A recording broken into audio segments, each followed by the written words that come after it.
What's up, YouTube? At the shop today, about to do a big ass tattoo. Right here we got a big ass stencil. It's not that big, but anytime you got tape involved, she's pretty big. So, meet Jess, my wife. Today, lovely Jess is getting a big old thigh tattoo. So, I'm going to show you guys the stencil process, how we place big ass stencils around here. And yeah, we're going to get it cracking, man. We're going to do this tattoo. So let me get you guys a good angle and let's get to it. Alright guys, setting up some machines here.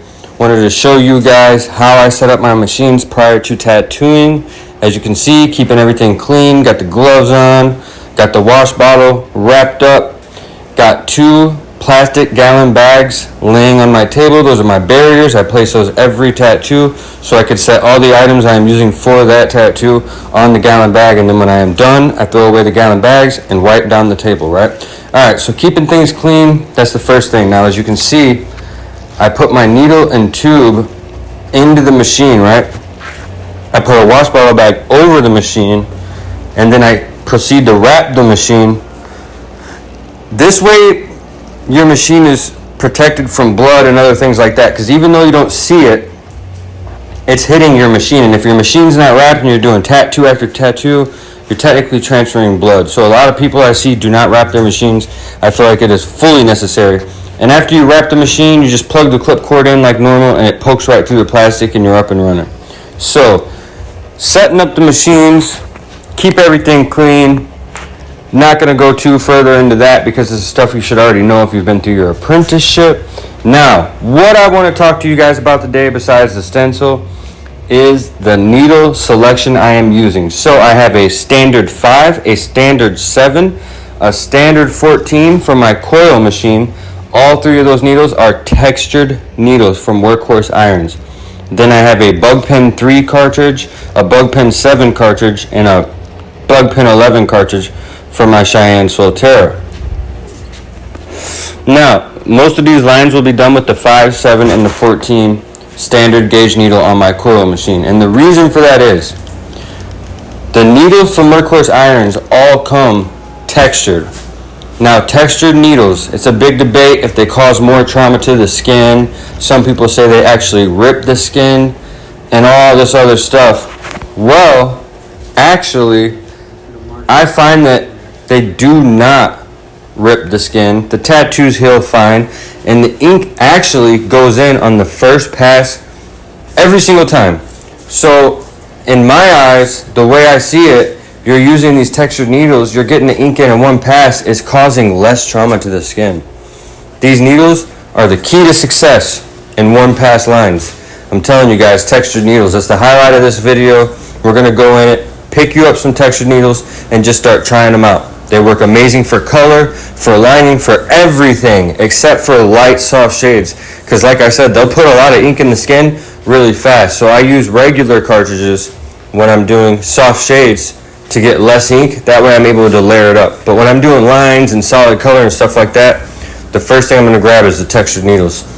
So with the textured needles, just graze the skin, the line's going to go right in, guys. So alright, that's what I wanted to let you know when I was setting up the machine. Now we're going to move in to putting on the stencil. Okay guys, the products used for applying this stencil is Spirit Thermal Stencil Paper Classic. I find it is the best, holds up the longest, applies the best. It's just an all-around good product. Yes, it's a little expensive. You pay for what you get. It works amazing. I'm using the stencil stuff. I've used Anchored before, and I just don't feel it's as good as everyone says. Maybe I'm not using it correctly, but I tend to stick to the stencil stuff. Yes, they both work fine, but I find the stencil stuff works even better. So, how I place the stencil. First off, I mark it. I find the area, I take a Sharpie, and I mark where I want the stencil. Then I take my stencil stuff, and I apply a nice amount, a nice good layer. I'll make sure the area is fully saturated, and then I let that dry off and get even more dry than tacky, because once it's dry, I'm going to take another thin layer and apply a small amount, fully saturate the area, and then let that become tacky. So I always do 2 layers, especially with bigger stencils, because I just find it actually sticks and holds up better through the long run. So we're applying the stencil stuff now, making sure the area is fully saturated, guys. Fully saturated. That is key. Don't miss any spots because your stencil won't hold up good. So just do that, handle that, make sure it's fully saturated. It's real easy and simple. Make sure you're wearing gloves. And once you're done doing that, you're going to take a napkin or a paper towel and kind of wave at it and blow some air and let it become tacky. Even so, wait a few more seconds. Let it almost become dry to the touch, right? Once it becomes dry to the touch, you're going to add your second layer. Once you add that second layer, let it become tacky. Not dry, but tacky. That way your stencil doesn't smudge and smear and bleed out when you place it. Once your stencil is tacky and you're ready to place the stencil, now it's key to line up your stencil with the marks that you have made. Once you have that stencil lined up to the marks that you have made, you're going to go ahead and place it and make sure it's even, give it a nice push, and then I like to take a paper towel and go over that and just really make sure the stencil is fully applied to the skin. Once you have that done, you can go ahead and pull off your stencil, make sure all the lines are fully saturated, it looks good, the placement's good, make sure your client likes it, that is most important. Have your client take a good look at it. Once that's all done, let your stencil dry for 20 to 30 minutes with the bigger stencil. With the smaller ones, you can get away with 10 to 15.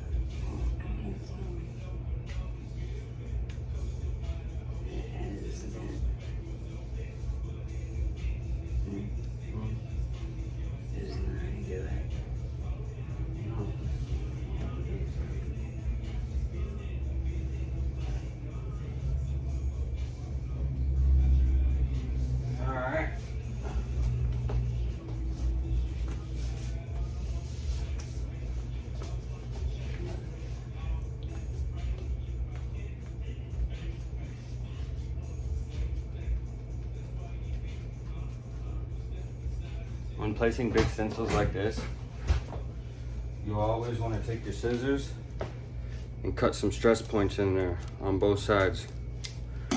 Allow it to bend with the body, because you know the body ain't flat. The body is a 3D surface.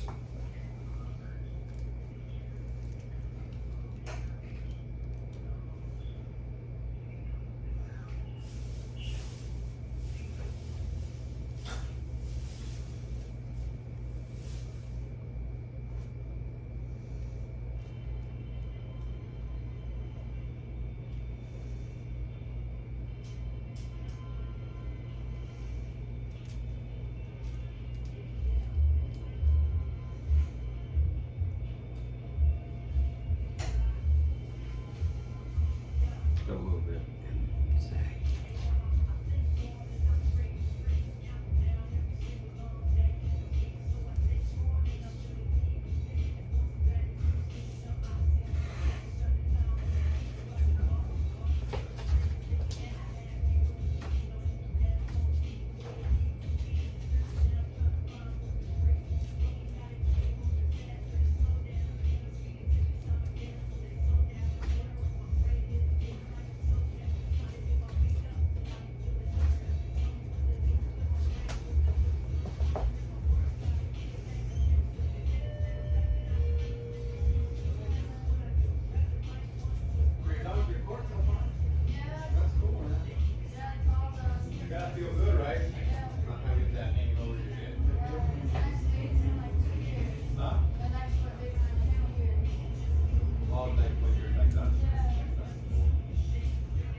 First try. Yeah, that thing's huge. It looks good. Yeah. You guys do it more like to the background of it? No, there's gonna be. It looks like it needs a little more like. There's gonna on my be butt, right? Yeah. Like I just want, maybe like, a lot of. see- like that. Oh yeah. We'll add a back like a dot work mandala Yeah, later. that'll fill it up. Give it some depth, you know what I mean? Well, because it looks like it's not taking. Could have been back here, right? Yeah. Exactly, yeah. That's what I thought too. Yeah. That's why it looks So forward. add that. We No, can. it's already going to be like cutting it close with time. Yeah, but yeah, we're going to add to it and after later just to make it like a perfectly filled So, yeah, shape. so it looks rounder, right? Exactly, yeah. But with this design, because when we The were bottom looks like it fills the leg Almost. more fuller, and then it looks kind of empty. Like That's where I So we had planned to add because I had blew the stencil up originally a lot bigger than it this. looks like it would work, right? Right, because it's circular Yeah. and then it gets smaller. But I blew it up a lot bigger and I kept trying. She already has a tattoo. Well, now that you're putting it up, Yeah. it's not that much. More circular. Well, the top looks bigger at a glance, but you know, in reality, it's really not that much different from the bottom part of it. Yeah. So yeah, if you It's do a one of those- little bit of stuff around Yeah. it, Yeah, I figured I'd literally. and they have that all the time, anyways. I'm literally gonna add a little more one of these, Yeah. and that way it'll be perfect because you know that's a big. And it'll accent like, you know, works as like a background shade. Yeah. And what better than Yeah. the background than like the same design? So There's Yeah. one right there, and if I had a bigger one up there to fit the shape, it'll even it out. Trick. You know? That's what I'm thinking because I tried to make this part fit as a perfect circle, and the way it is, it doesn't work out that way. it doesn't work because if you have this straight up and down Yeah. and this straight up and down, Oh, it throws It's- it off. exactly. So I was like, we'll add to it because she really wanted it like that. Yeah. I mean, you'll have fun doing just the outline today. It'll take Yeah. a while, so. Yeah, I know. I figured, yeah. I am excited. I'm gonna record it, throw it on YouTube and shit like that. Cool. And yeah, I busted out all textured needles. Yeah. Fucking yeah.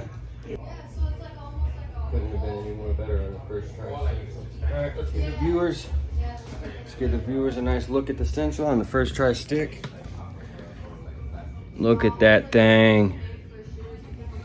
Look at that thing. We're gonna let that dry and we're gonna get to it, guys. Gonna get to it.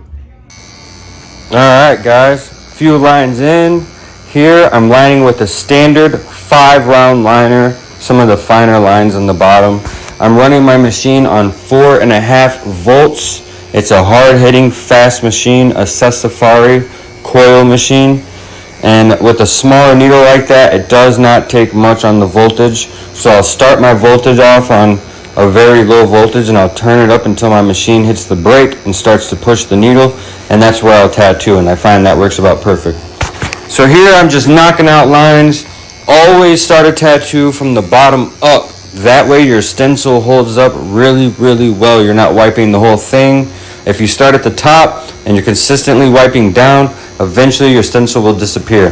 That's another key thing to having your stencils last longer. Yeah, so here I'm just knocking out lines with the 5-round liner, and I wanted to let you guys know why I started at the bottom. There is a reason for that. It makes your stencil last longer. So, for this tattoo, we did about a 6-hour session.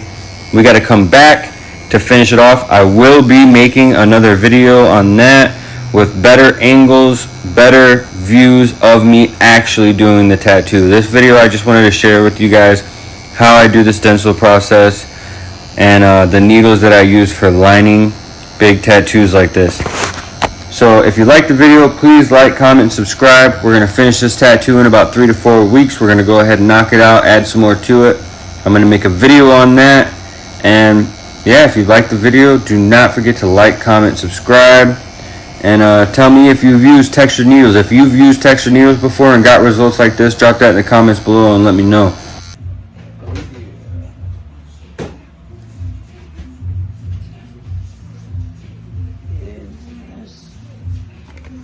Session number 1 out the way. Got the line work knocked out.